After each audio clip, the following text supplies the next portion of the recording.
left here just in the last decade or so.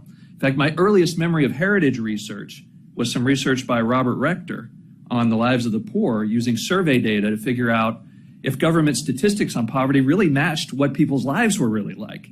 And really this book takes that work and adds in just all the best economic arguments, inflation, looking at the numbers. This book is chock full of numbers. So if you love numbers like I know Matt Dickerson does here at Heritage, you're going to love this book. So Senator Graham is going to give remarks about his book, and then we're going to follow that with a chat with our very own Distinguished Fellow in Economics, Steve Moore. But starting off, Senator Graham, we'd love to hear your thoughts. Thank you, Derek. Well, Derek, you've come a long way since cutting out newspaper articles in my Senate campaign. I always like to come to Heritage, and I appreciate very much you coming. What I'd like to do is try to just give the basic presentation of what the book covers, and then Steve and I are going to talk, and then I can answer questions.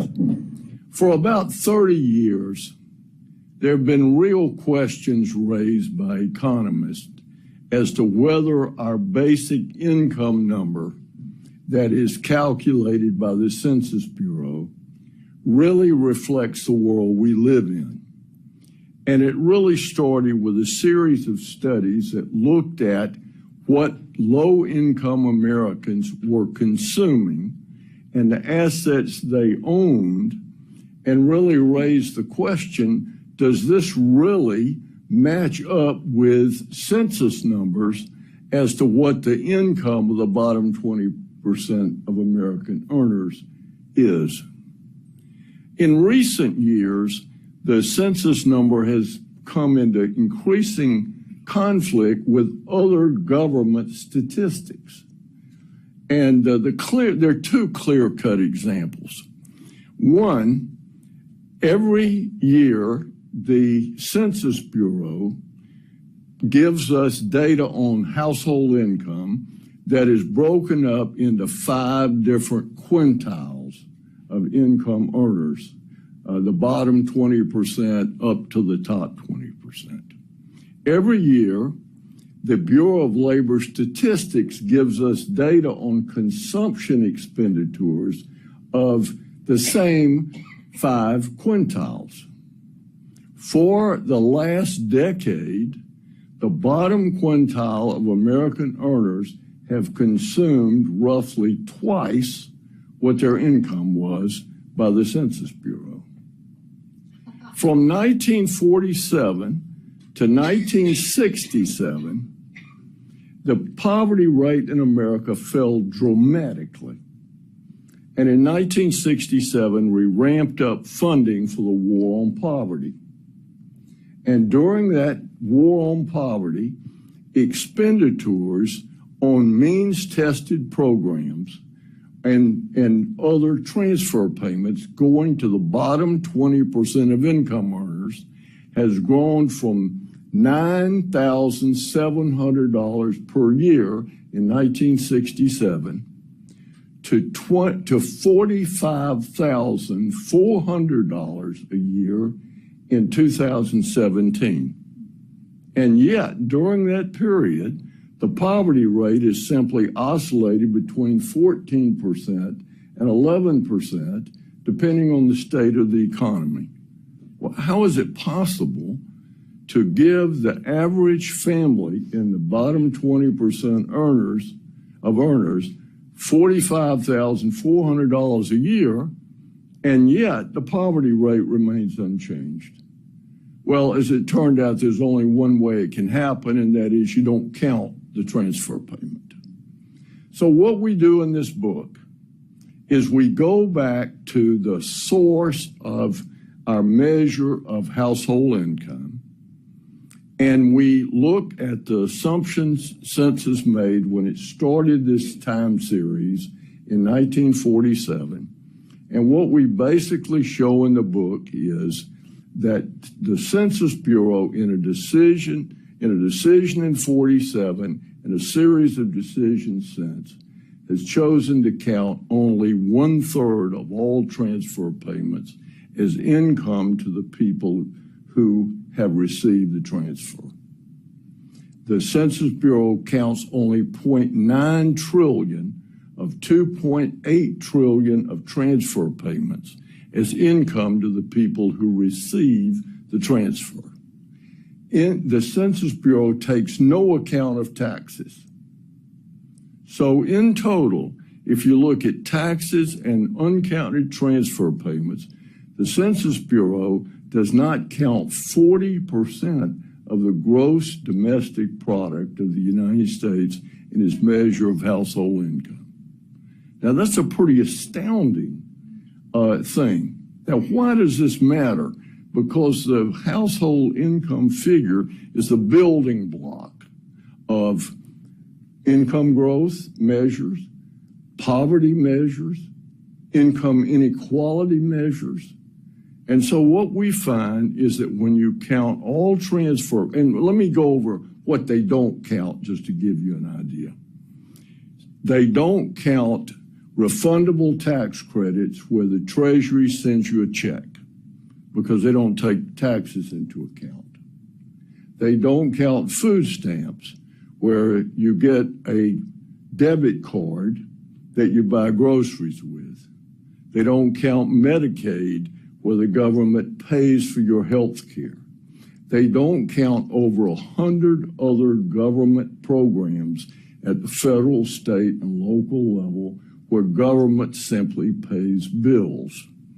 The Census Bureau tells us that the top 20% of earners in America have incomes that are 16.7 times the income of the bottom 20% of American earners.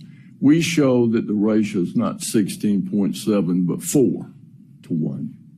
Now, you can still debate whether 4 to 1 is too much or not, but it's a very different debate than when the number is 16.7 to 1. We show when you count all transfer payments that the poverty rate in America is not 12%, but it's between 2 and 3%. We show that when you count all transfer payments as income to people that get the transfer payment, and all taxes as income loss to people that pay the taxes, that whereas the census says that income inequality has grown by 22% since the Second World War, whereas Bernie Sanders says the growth in income inequality is obscene and unsustainable, and whereas the Economist magazine says it is universally acknowledged that income inequality is growing, we show, in fact, that it is slightly lower today than it was in 1947. So we're having a debate about fundamentally changing the American economy to deal with growing inequality when, in fact, income inequality is lower today than it was 70 years ago. We look at a series of other issues. Let me just touch on two, and then I'll sit down with Steve and we'll talk about the book. We talk about the super rich. Who are these people? How much money do they earn? Do they pay, quote, their fair share of taxes? We show that up to the 0.01% of earners that the tax rate, average tax rate, rises steadily to 40.6%. For the top 400 filers, the tax rate falls off to the mid-30s because almost all of their income comes from capital gains and because many of them give so much money away that it dramatically affects their tax rate. It is important to note also that this idea that if we simply tax these super rich, that we could have all of this government, if you took every penny they earn, you couldn't fund government for a week. If you took every penny earned by the top 1%, one out of every 100 Americans, you took 100% of their income, you couldn't fund the federal government for 2 months. The federal government taxes middle and upper middle income Americans for the simple reason that Willie Sutton robbed banks. That's where the money is. We look at international comparisons. The top 10% of earners in America pay a larger share of the total income tax bill, including Social Security and Medicare, than the top 10% of taxpayers in any other country on the face of the earth. The bottom 90% pay a lower share than in any other economy on the face of the earth.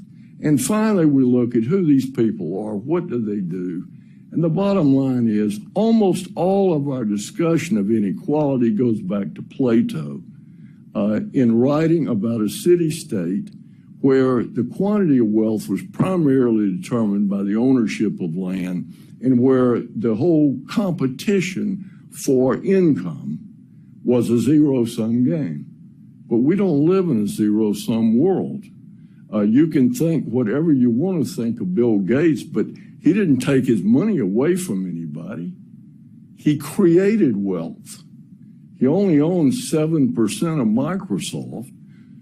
Who owns the other 93%? Well, most of it's owned by pension funds, and that's our money.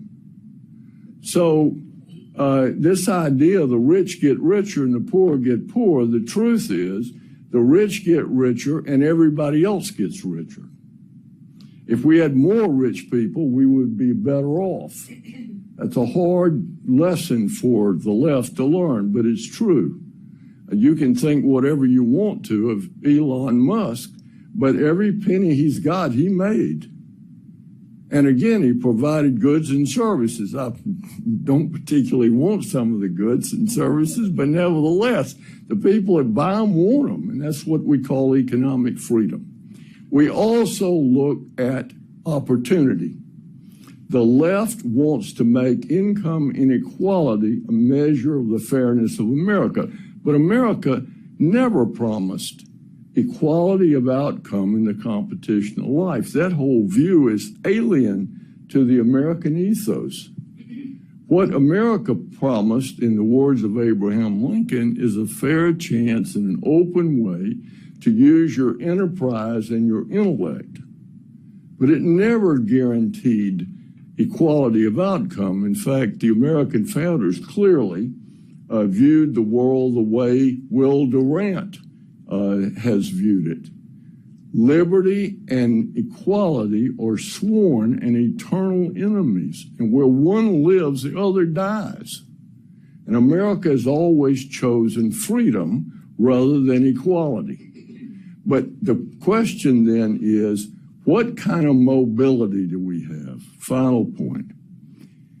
93% of all Americans who grow up in bottom income quintile households end up as adults living in families that have more income than their parents. 63% of them rise to a higher income quintile than their parents. Now, this is over a 50-year period.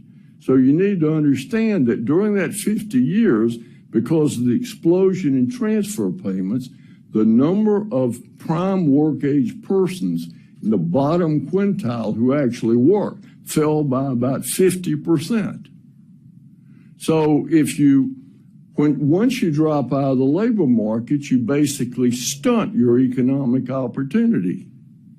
And so the number could even be higher if we could get people back into the labor market, because that's where opportunity is.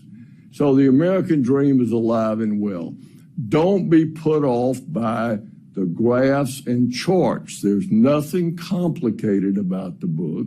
It is clearly written, and these are we need people that believe in freedom and who want to defend freedom against all enemies, foreign and domestic. Need the facts that are in this book. They arm people who want to stand up for the American economic system. The truth is that our system is not perfect, but it's wonderful. And it has served so many of us. It is so routine for ordinary people to do extraordinary things in America that we We don't even think it's extraordinary. So, Steve?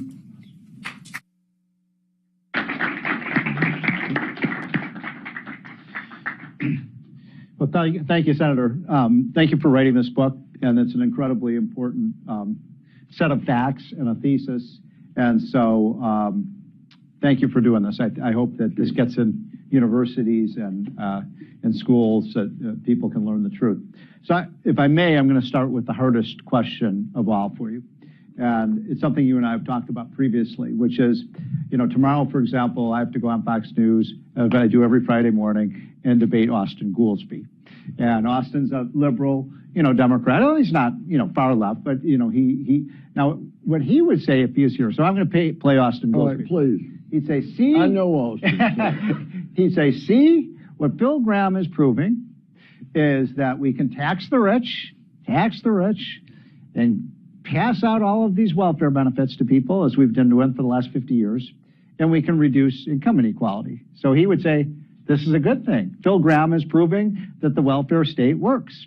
Now, I know you've been I please think, first of all, it's a fair point.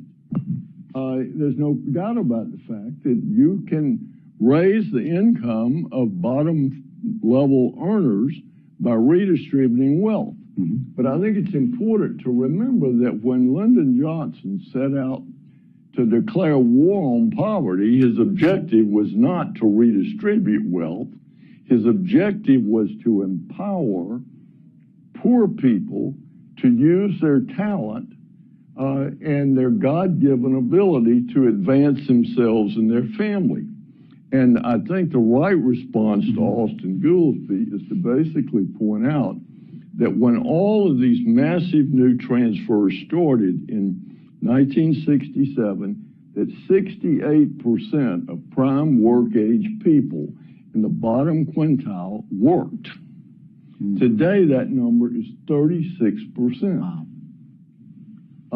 So basically, we have dealt with abject poverty. There's no doubt about that. There are people that are poor in America today, 2 to 3%, but they've fallen through the cracks. The system is not reaching them and providing more food stamps and housing subsidies and 106 other programs is not going to change their problem. They have problems related to severe mental illness, drug addiction, and we're going to have to reach them in another way than the poverty program. So the point is, if we could get those people working, and one of the points we make in the book, this is not about the people that put this book together and the statistics weren't trying to make political points. We were trying to get the facts straight. But one thing that is obvious, if you're going to provide $50,000 a year to the average household in the bottom 20% of earners, you're going to have a mandatory work requirement, as we did for aid to families with dependent children during the Clinton administration. So thank you for saying that, because I couldn't agree more, that has to be a central part of going forward with these payments, is that people have to work. And it seems to me, in looking at the evidence, and you were still in the Senate when that welfare reform bill passed. It seemed to me to be a huge social policy advancement and that was, the Republicans in the House and Senate, and to his credit, a Democratic president who signed it after vetoing it 2 or 3 times, but he did sign it into law. And there's a lot of research that seems to suggest that it really worked, that people there's a lot of hard evidence that it was the most successful social reform of my congressional career. A huge number of people that were on aid to families with dependent children took jobs, became independent, raised their income, and look, so much of life and happiness is achievement of something that belongs only to you and people who love you. It's not somebody giving you stuff. Deals with a certain set of problems, but it doesn't provide what in the end makes people happy. And I want welfare reform not because the money it saves, that's important. And God knows that I'd like to save money in Washington, D.C., but I want welfare reform because of the lives of people it saves. It cannot be a good thing for people or for the country to have people sitting around all day watching television, and unfortunately many of watching television and on programs like disability using drugs. I think it's a reform that's needed for the well-being of the very people who will hopefully have their behavior affected. So on the other side of the income scale are the super rich, and I'm one of these people who likes super rich people. But the argument would be made by some of our friends on the left that we can just keep raising, if we want a more equalized income, we could just keep raising taxes on the rich. You know, we can go from, I think right now we have about a 40% tax rate. Let's go to 50 or 60 or 70. I think when Reagan came in, the top rate was 70%. Should we move back in that direction? Well, look, I think first of all, before we let liberals get carried away with that direction, we need to go back and look at the facts, which we do in this book. When the rate was 91%, when John Kennedy became president, the actual taxes collected by the top 1% of earners as a percentage of their income was lower than the rate is today. In other words, we were collecting less from the top 1% when the marginal rate was 91% than we are collecting today at 37%. And as President Kennedy said in proposing reducing the rate, we're not collecting taxes, we're simply inducing people to waste vast resources avoiding taxes. Amazing. So the effective rate was never 91%. The top rate during the war and the top rate during the Depression. At the top rate during the Depression, 4 filers paid taxes at that rate. Wow. For all practical purposes, nobody paid those taxes. So when Bernie Sanders says, well, hell, we had prosperity in America when the tax rate was 91%, and here you're complaining about 50. It's important to remind him that that tax code was so full of deductions at 91% that it collected less money as a percentage of their income of the top 1% that we're collecting today. So you also were there and played a big part in the 1986 Tax Reform Act, which lowered the top tax. When Reagan came in, it was 70%. That was lowered to 50%, in no small part because of your work. And then a few years later, we lowered that rate to 28%. And you may recall, and a lot of youngsters in this room may not remember this, but we got rid of a lot of the loopholes and special interest provisions in the code, and we got the top, I think it was 2 rates, 15 and 28%. And one of the most remarkable things about this, you may not remember this, but that bill to lower the highest income tax rate to 28%, it passed 97-3. No, I remember. So here's my point, and I'd love your observation about this. I don't think you could get one Democrat in Congress today to vote for a 28% tax rate. And it's sad to me because there was a consensus then, broad-based low rate. What happened?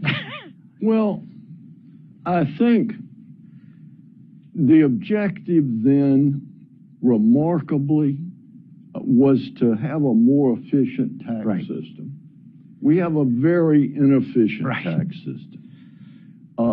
I used to, when I would come and talk to President Reagan about the budget during this period we were writing these budgets and the reconciliation bill, he would always say something to the effect, you know, can you imagine how good it would be in America if we really had good government?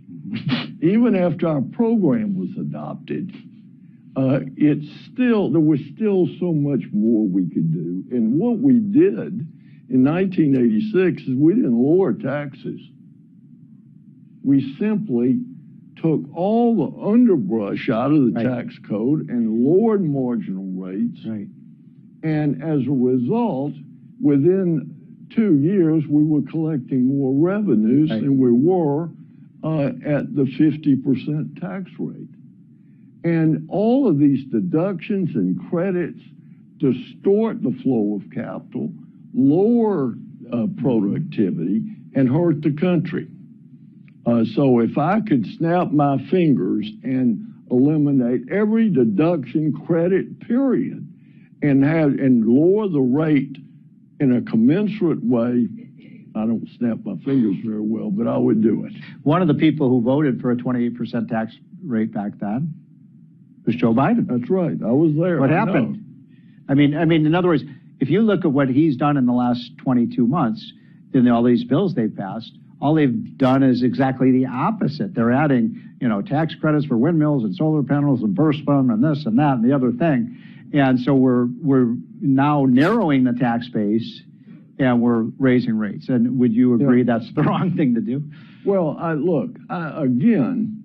I think anytime government is deciding where capital flows, you're making a mistake. If that worked, we would have torn down the Berlin Wall to get into Eastern Europe.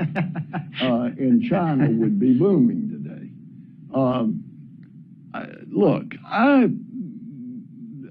Joe Biden is a decent human being. And I never had, I didn't find it to my advantage to get into spitting contests with people. So I found something about everybody I liked. But I think Senator Biden tended to sort of go with the tide. And I think in the administration that you now have the dominance of those crazies that were in the back room when Obama was president. And to me, it's frightening what their agenda is. As I look at their regulatory policy, I don't see any objective other than the destruction of the economic system of the country. Other than that, their regulatory policy makes no sense. I like to say Bill Clinton wanted to milk the cow, but he didn't want to do the cow any harm. Biden wanted to bruise her up a little bit. The people that are running the regulatory agencies now want to kill the cow. Now, what they want to replace it with, I'll leave that to your imagination, or whether they've even thought about it, I don't know, but nevertheless, a frightening prospect. So I'd like to ask you one more question, then we'll take a few questions from the audience, if that's okay with you. And this is a little bit off the subject of your book, but it's something you have more expertise on than just about anybody. And that is, we've seen $4 trillion of new spending in the last year and a half, which is more money than we spent adjusted for inflation than to fight World War II. So we've never seen in my lifetime anything like this fiscal recklessness. And I'm worried as an economist about a financial crisis as a result of this massive increase in debt and spending. I was thinking the first time I met you, Senator, was actually here at Heritage Foundation when you came over here in, I guess it was 1986 when you did the Graham-Rudman. Was that, what year was that? 86, 85. And that was quite an accomplishment. We put in some guardrails on spending, and actually spending did come down for a few years until Congress abandoned it. How worried are you about where we are financially in this country? Am I being too dour? We can't continue to borrow like this. First of all, I wrote Graham-Rudman because I couldn't get anybody to take spending seriously. I figured out that the only way to do it was to put some binding constraints. But where we are now is, first of all, there's never been a surge in spending in the modern era that in any way rivals what has happened in government in the last 3 years, and the spending has not stopped. If you look at this so-called deficit reduction bill that none of the tax increases go into effect until after the presidential election, but all the spending goes into effect immediately. The infrastructure bill is totally a spending bill, and we're going to subsidize the building of computer chips when we may be using computer chips for landfill in 2 years, because the massive overinvestment. Every company that makes them is losing money. A lot of those are in Texas. Yeah, exactly. So my concern twofold. One, that if we're forced to deal with the inflation with monetary policy alone, we're going to end up choking the economy. Because the only way remember, the way monetary policy brings down inflation is choking off private demand to allow the public demand to not drive up prices. So if you've got to drive down private spending at anything like the amount that public spending has gone up, you're talking about gut-wrenching kind of increases. And I think secondly, you know, if you look at the current services baseline now, the spending that is built in permanently has dramatically increased. And when Republicans have a majority, which I believe they will, in both houses of Congress after the election, they're going to be launching the Republican ship in hurricane winds, and it's a leaky boat. I mean, they're going to have to make some very tough decisions. If we simply ratify this spending level, then we're going to end up with, we've got a tax increase coming in 2 years. We don't have those old-fashioned bracket creep, but don't forget the capital gains on the inflation on capital gains is taxed. There are dozens of other provisions, like Social Security is taxed above an income level that is not indexed. So government revenues are rising very rapidly because of inflation. Government is the only beneficiary of inflation. Exactly. All right, well put. So none of these things represent good news for the working people of this country. So we have time for 2 or 3 questions, I guess. So please identify yourself and keep them as brief as you can, because we're running out a little bit of time. I'm Brendan O'Connell, and I'm a lawyer in Florida. I, like you, want to see people working. We're having a hard time hearing you. I'm old and I'm deep. People have yelled at me. But what I run into is I see a woman working, and she's doing a good job, but she's got 2 kids, and she's paying $200 per kid a week to mind her children. Now, some people are dropping out of the workforce because of that high price. I am pleased to see that Senator Romney and the president both said maybe we should subsidize these children because we got a low birth rate. We're not replacing ourselves. $300 a month may be okay per kid till they're 17. That was the proposal. It died. But we've got that problem of demography and the problem of being able to support childcare. What do you think we can do with that? Well, I would prefer to deal with the problem by lowering taxes and letting people deal with their own child care, letting them make their own decisions. Government subsidies are so inefficient that I don't think it's the right way to do it. And again, if you create a booming economy by letting the basic talents of ordinary people reach fulfillment in the economy, I think you create a kind of optimism about the future that induces people to want to be part of it through their children. I have a sister-in-law who was a mathematician with Hughes Aircraft, and I remember her saying, well, I don't know why y'all are having these children because the sea's getting saltier and, you know, we're going to have all these problems. And I said, well, who the hell's going to solve those problems? Our children are going to solve those problems. We're doing a public service by having these children. Now, they hadn't solved those problems yet, but nevertheless. So I think the way to do it is let government do what only government can do, and let families do what families do best. Okay, next question. My name is Melanie Sturm. I'm from Colorado. And we were talking about income inequality. Thanks to the Fed, thanks to the quasi-economic theory of monetary theory, we probably have an explosion of wealth inequality, really since the Great Recession of 2008 because of the interest rates being so low. So all asset classes have exploded in value.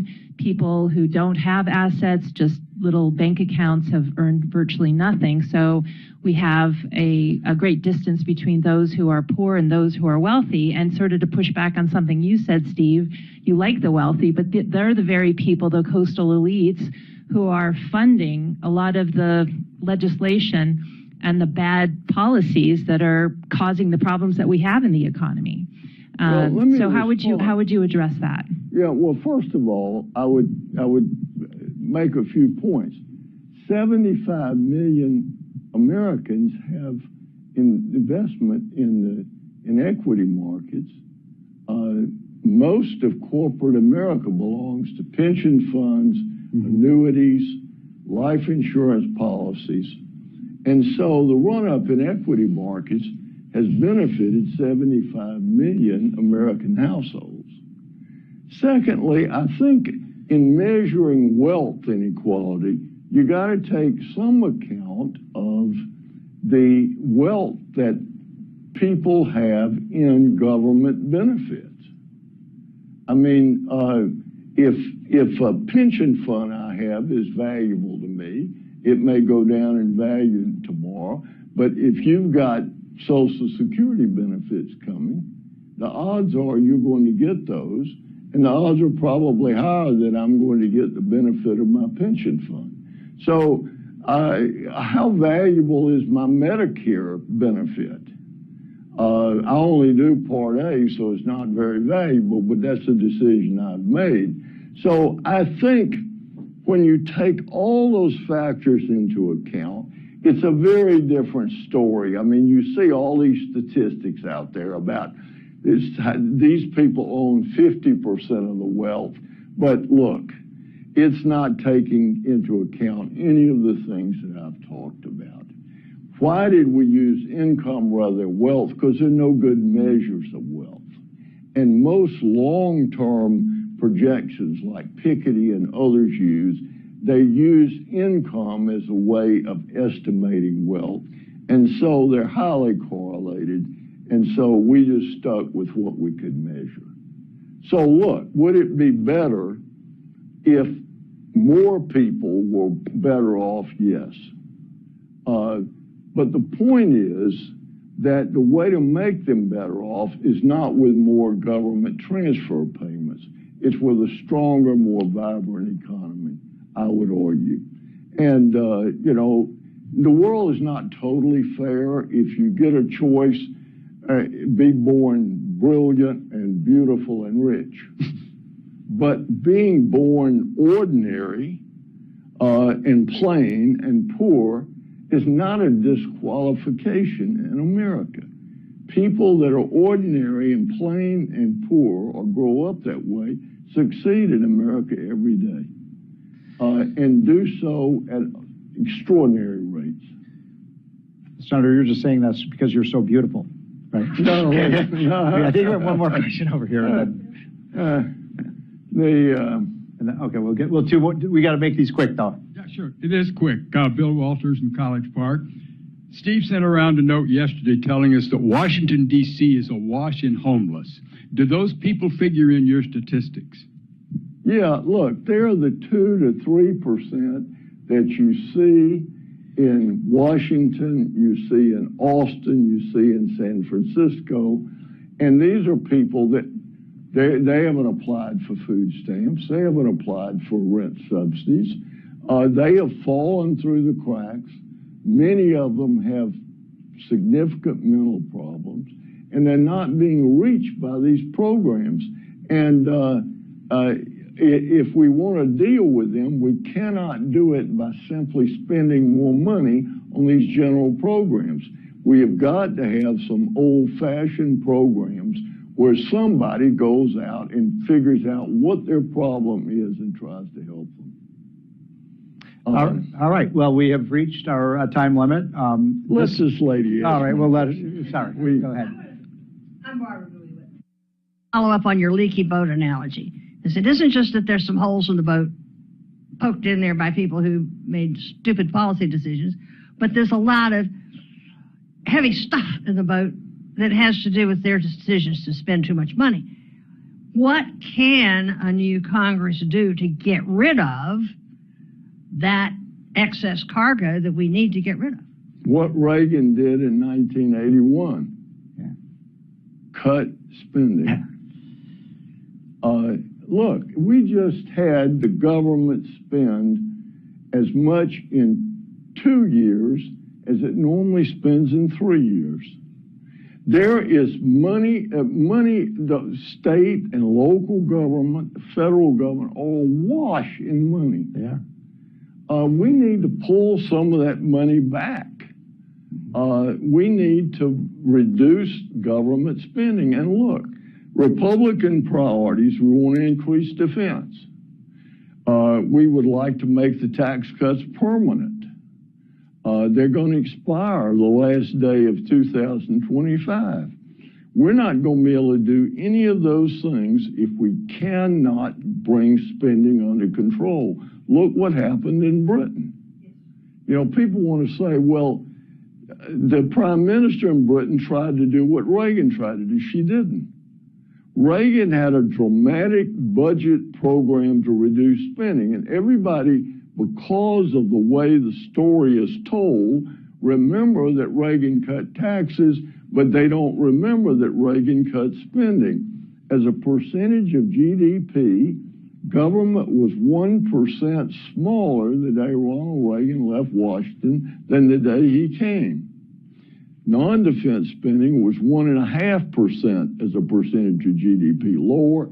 Defense was 0.5% bigger. And the reason that her program produced a financial panic, besides people who wanted it to, is that everything she proposed was either cutting taxes or increasing spending. She had no program whatsoever to do with the fact that spending has already exploded in Britain. Inflation's over 9%. So comparing it to Reagan is a bad comparison. All right, Senator, thank you very much. This is a really important book. I hope buy the book and read it. It's called The Myth of American Income Inequality. And actually, we have copies of the book outside for our in-person audience, and I think you've said you'd be willing to sign some of those books. Yes. As long as there's no check attached. I, for one, am going to keep my sweatshirt just in case. Oh, just in case. And I a want to thank you all. collector's item. There were few of those ever purchased. That's right. So I want to thank you all for being here. Thank you to our online audience. And let's thank our Senator Phil Gramm and Steve Moore. Thank you, Senator. Fantastic.